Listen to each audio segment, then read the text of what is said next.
Hi all, welcome back to our channel. ഇന്ന് നമ്മൾക്ക് ഉഴുന്നുവട എങ്ങനെയാണ് ഉണ്ടാക്കുന്നതെന്ന് നോക്കാം. ഉഴുന്ന് 4 മണിക്കൂർ കുതിർത്തതിന് ശേഷം നന്നായിട്ട് കഴുകിയെടുക്കുക. മിക്സിയുടെ ജാറിൽ ഉഴുന്ന് പല പല ബാച്ചുകളാക്കി വളരെ കുറച്ച് വെള്ളം മാത്രം ചേർത്ത് ചെറിയ തരിയോടുകൂടി അരച്ചെടുക്കുക. വെള്ളം കൂടി പോകരുത്, വെള്ളം കൂടി പോയാൽ വട ഉണ്ടാക്കുന്നത് ശരിയാകത്തില്ല.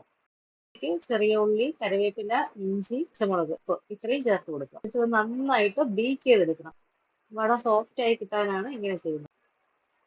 കൈ വെള്ളത്തിൽ നനയ്ക്കുക. അത് കഴിഞ്ഞിട്ട് ഇതുപോലെ ഉരുളകളാക്കി ഒരു ചെറിയ തുള ഇട്ട് കൊടുക്കണം. ഇത് ചൂടായ എണ്ണയിലേക്ക് ഇടുക. ഒരു സൈഡ് മൊരിയുമ്പോൾ തിരിച്ചിട്ട് അടുത്ത സൈഡ് ഒന്ന് മൊരിച്ചെടുക്കുക.